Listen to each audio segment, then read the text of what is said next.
Hello and welcome to another video. This is going to be fiberglassing. Enjoy. I'm no means a professional fiberglasser, so don't think that this is any professional advice. It is just what I did. So I'm going to be fiberglassing the little mini electrical cupboard that I've got going on. It's a little side cupboard basically, so it's a little small bit of fiberglassing that I'm doing. Right, so wood is marked out. I'm not sure if you'll be able to pick that up.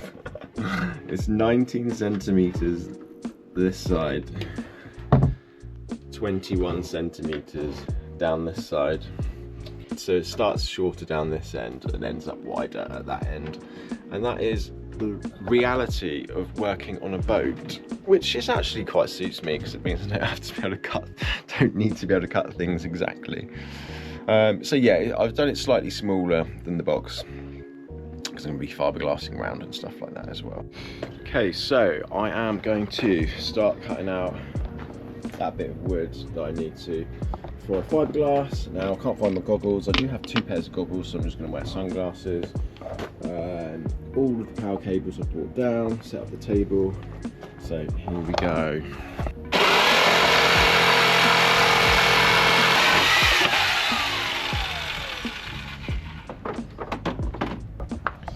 Nice, that's the bit I need to fiberglass in. I just need to file off the sides of it and it's ready to get fiberglassed in, but I guess I'm gonna have to pack all of that away first just in case it rains. So I'm just gonna check it fits all right, file it off, pack this away and then get fiberglassing. Okay, that is in. It fits nicely. It does fall down if it's flush against the back. So I'm gonna have to prop it up a bit, but yeah, fits nicely, because you've got fiberglass at the back here that juts out. I don't know if you can see in that corner, and then you've got fiberglass here that juts out. It's all a bit bumpy. So, and then you've got these bolts, or I don't know what they are, but they look like round dots that protrude through. I think that's the edging, the wooden edging. It goes around the outside of the boat. Anyway, so what I'm going to do is fiberglass that board over, so I've got a nice flat surface, and I know 100% that I can just screw into that. So I will put something to lean up against this to kind of like hold it against there, or I might use some blue tape, and then get this fiberglassed in. I have got a load of wires hanging down. Don't ask me. I've said it 100 times, but I don't know if any of my footage is actually going to work because it looks like it's corrupted. But I don't know why they put wires, electric cables, running at the front of something. And even in this electrical one, they go diagonal. They used to go diagonal down from the top right to the bottom left. And these were storage cupboards before, so you couldn't really. This was always in the way. Here, just random wires hanging down. So I'm going to temporary cable tie. So I took, this was a 2 12-volt lighter, like car lighter sockets. So I'm just going to use the cable tie just to tie these up out the way, just so I can fiberglass nicely, and then let's get started. Okay, so I have my fiberglass here, so I'm going to unravel it. I've got my, I think they're called dressmaker's shears or something like that. So just basically sharp scissors for fabric. So I'm going to use these just to cut out in preparation of all of the fiberglass strips that I'm going to want to put down the sides. So I'll probably do this side here, this side here. I'm not going to go top to bottom. This is not a complete let's watertight this and do this. It's just basically enough, and fiberglass is really strong actually. The stuff that I put in here, just put a couple of strips around the sides, a couple of strips down here. It's absolutely solid, and then a strip in the corner. And then the bottom panel, I just did I did like an L-shaped bottom bit all along there. Again, I don't know if I have any of this footage because it's all corrupt. So I'm just going from the start. What's this? This is a fiberglass strand in front of it. Gets everywhere.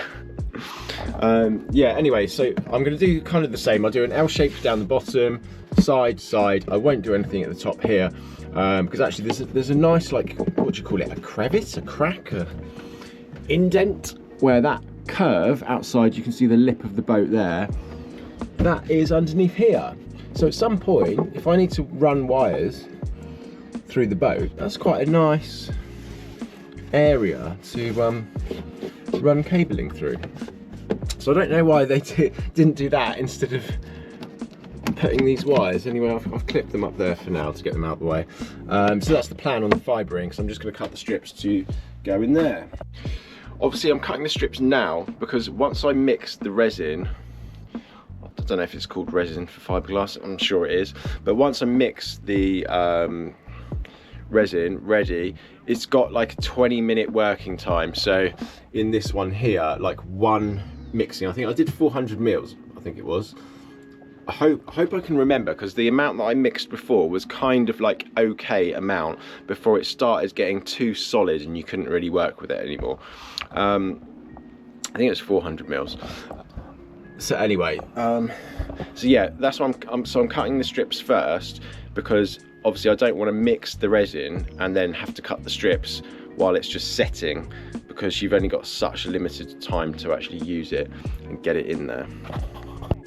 Right, I would say you can see all of the fiberglass is kind of like the weaves basically coming away there. So I would say if you're going to fiberglass, you've got anything like that, just cut it off straight. I mean, there were a few bits that were fraying at the edges when I used them, or when I was using the brush to apply the epoxy last time, it was undoing the weave slightly. Even though I was trying to use the brush to just tap it rather than use the brush strokes, I was like dabbing the resin in to coat it. Some of the strands were still coming out, and they do go pretty solid. So pretty much the only thing that I've used the Dremel for so far was actually just smoothing off the fiberglass after it had cured, and it would take out these strands pretty nicely, but they do go pretty solid.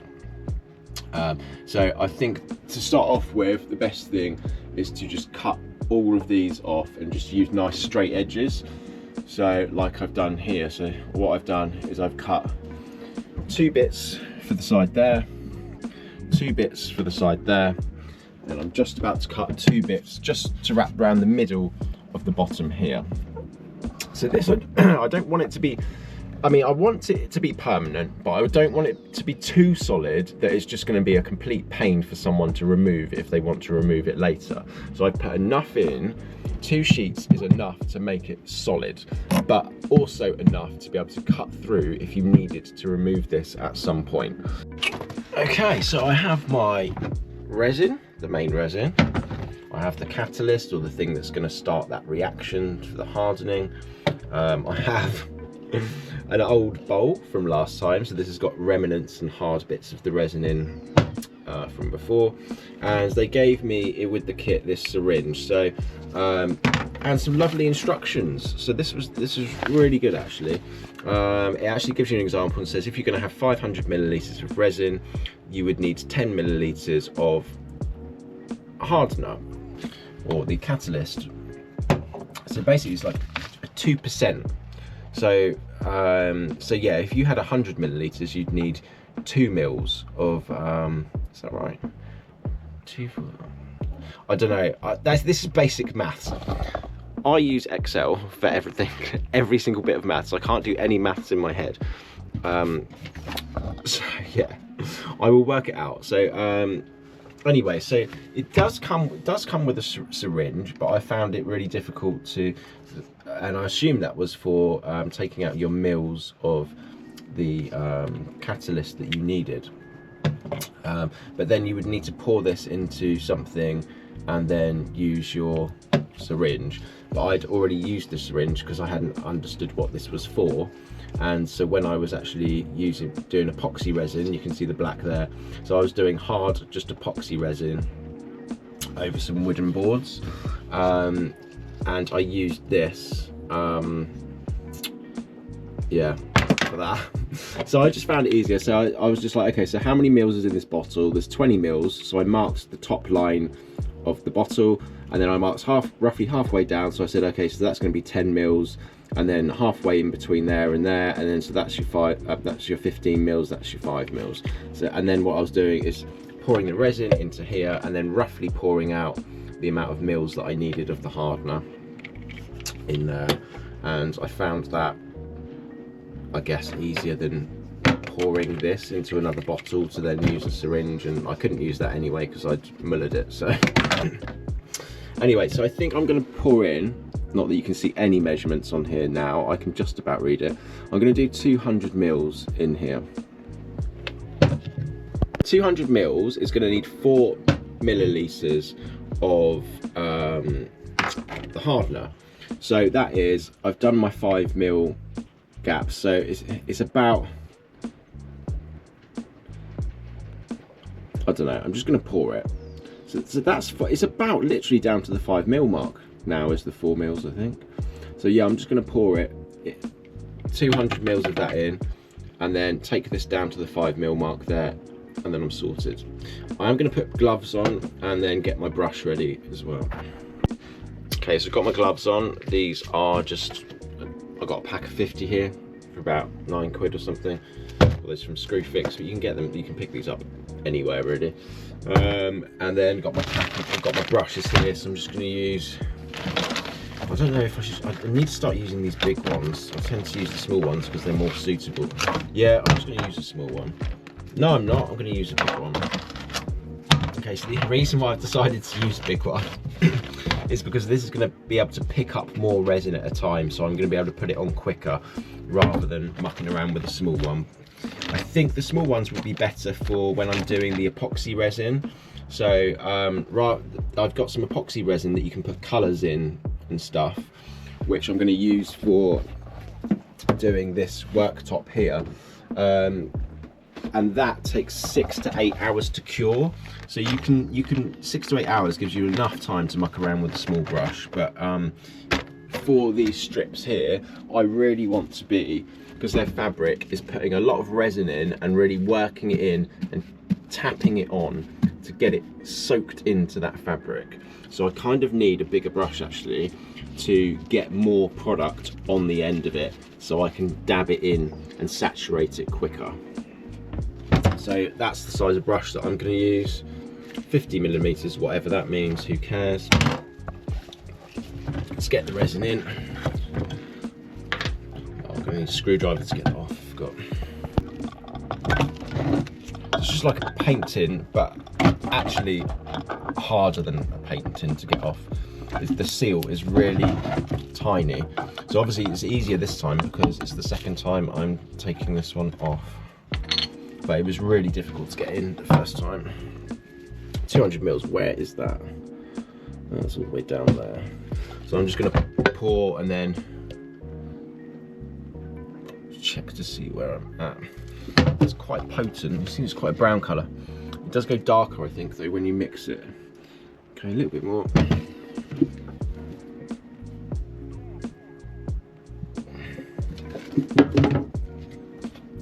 Oh, I forgot I need my stirrer stick, but that's fine because it's not setting at the moment.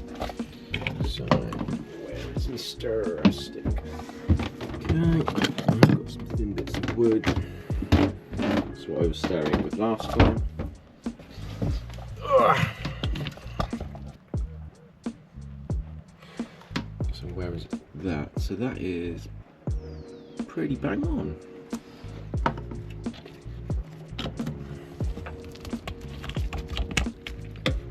Okay, which side of the stirrer is the cleanest? I'm going to use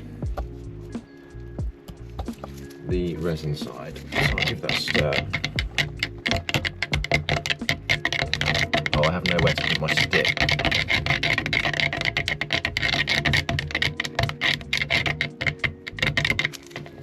Right.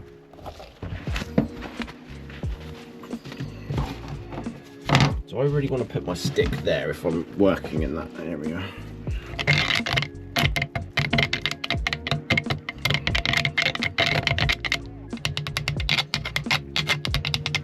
Right, so lay that down there. Get these instructions out.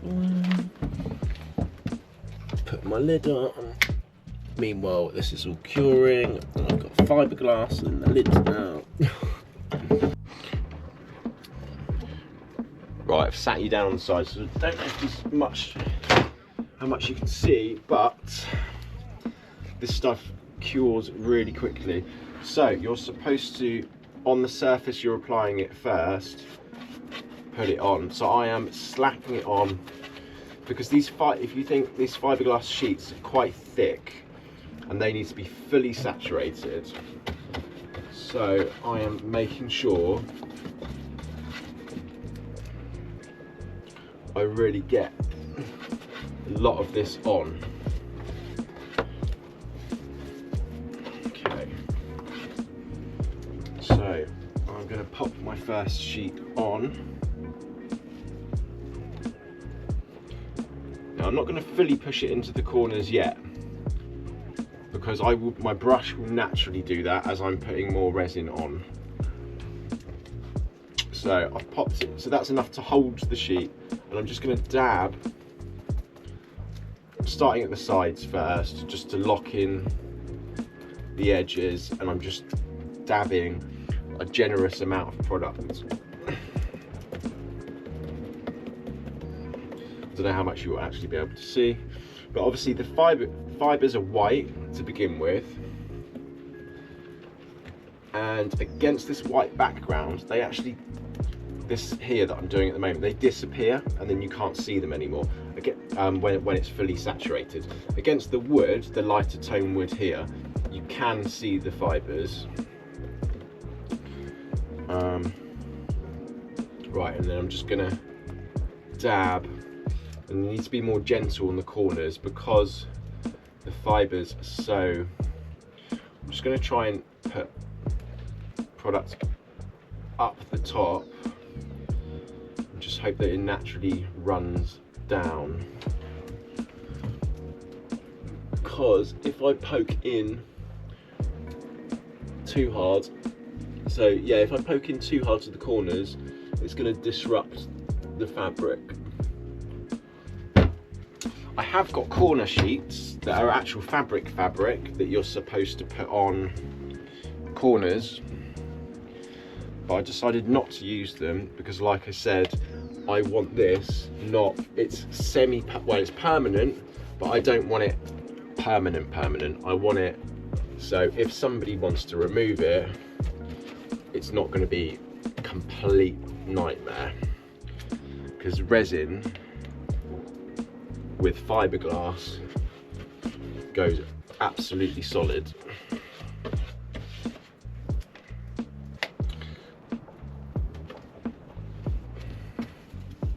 So you won't be able to see this now, but I'm just doing the other side. I haven't got time to turn the camera off because this stuff's setting really quickly. So I've, in this corner, now mucked it up slightly because I've got some resin on my gloves, and it's really sticky, and I just touched the side of the fiberglass sheet and the fibers got stuck to my gloves and it's ripped the sheet apart, just in one of the top corners slightly.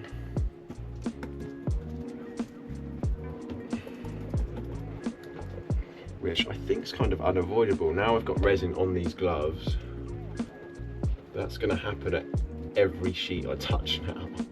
So it might be better to do with two people, someone, a resiner and someone to put the sheets on. Okay, so that's 2 out of 3 in. So I wanted to get 3 in with the first batch at least. And if I've got enough time, resin left that hasn't hardened, and the resin looks good enough, then I'll put another sheet on.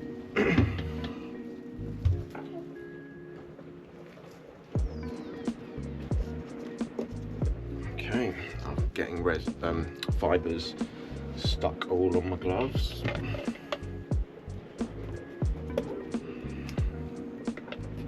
So that's why it's really important you do wear gloves. You must wear gloves using this stuff.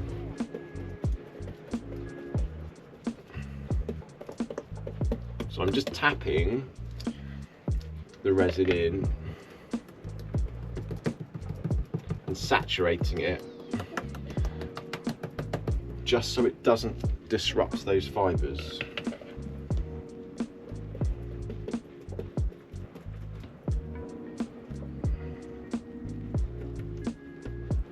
Just trying to be more gentle on the corners. It's actually easier doing strips down the bottom because the resin's just running down into the corners, whereas the strips at the side, right, I can get some more on. It's still not gone completely hard or jelly like yet, so I'm going to put more on.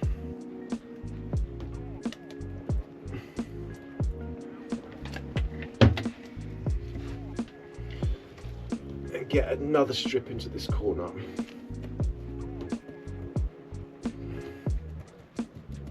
And because I'm using my fingers to press this on, which it did come with a roller tool, I probably could have used the roller, but I don't want to be faffing around too much. I just want to get it on because, like I said, this stuff, the resin, becomes pretty unworkable quite quickly.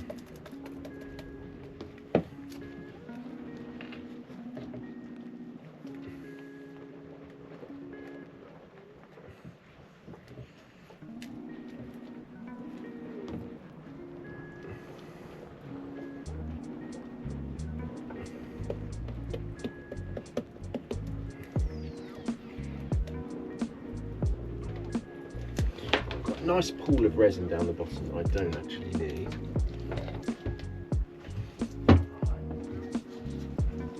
You know what, I might have to end up making up another batch just for one piece, which is not ideal. I guess it takes as long as it takes to cure. That dictates if you need to make up another batch or not.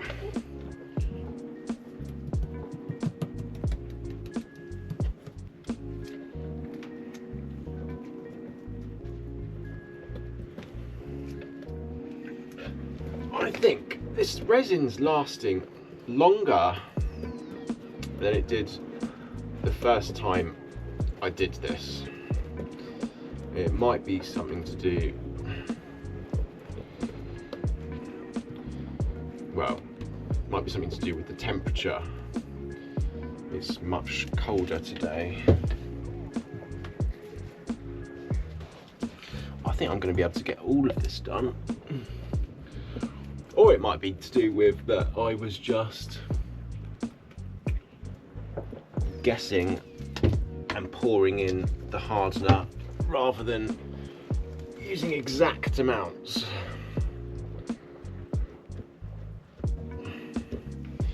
But yeah, definitely this would have set by now. I think it gets to a point where it starts to really accelerate on the setting. It's starting to go, no, it's not really.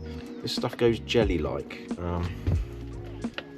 It's kind of starting to get a little bit jelly-like.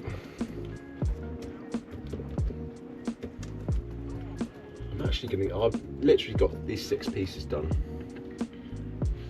Maybe it's because this is my second time working with it and I'm conscious that I need to be faster than I was the first time.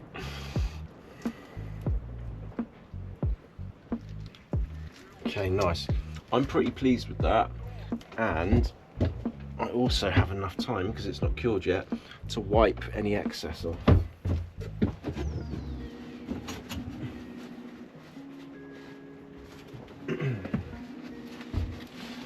The GoPro's gonna get all sticky. Right, so that is it at the moment. So, got a nice puddle down there.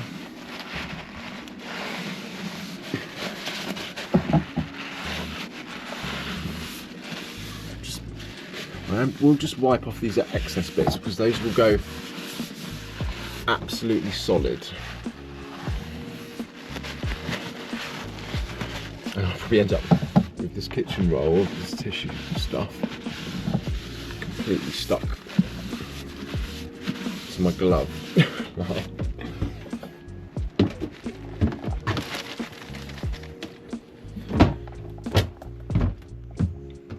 Yeah, okay, that's cool.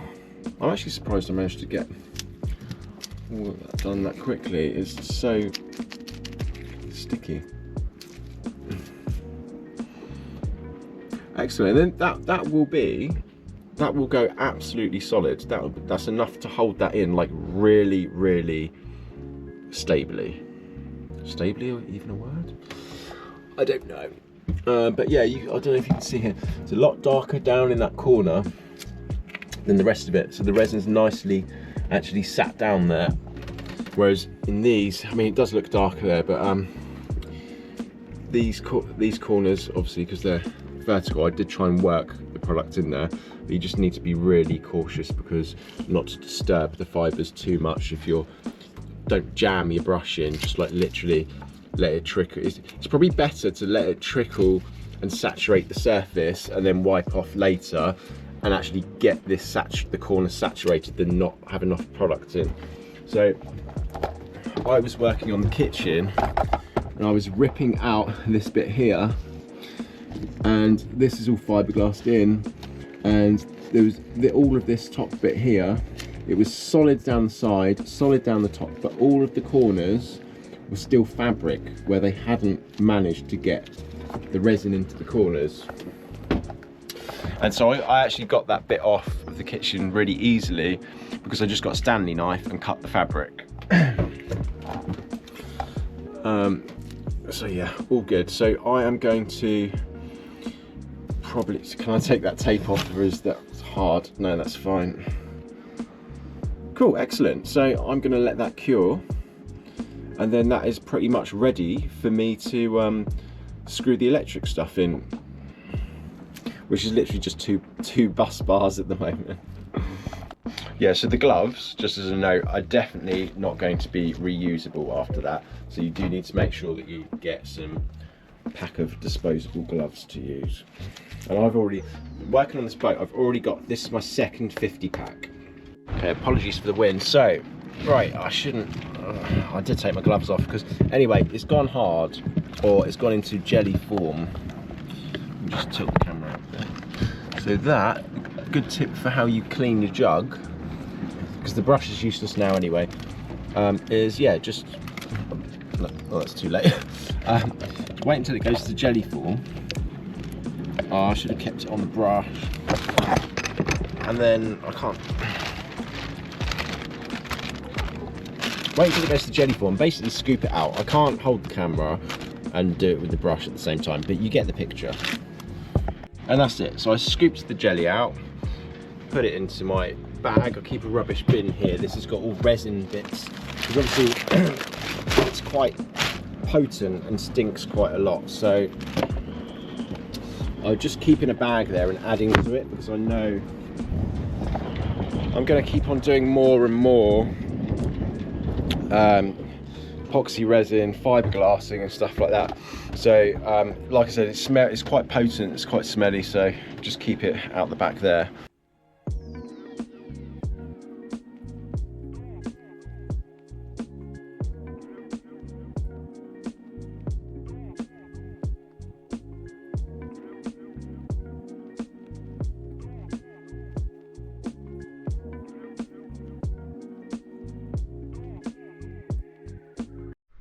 Thanks for watching.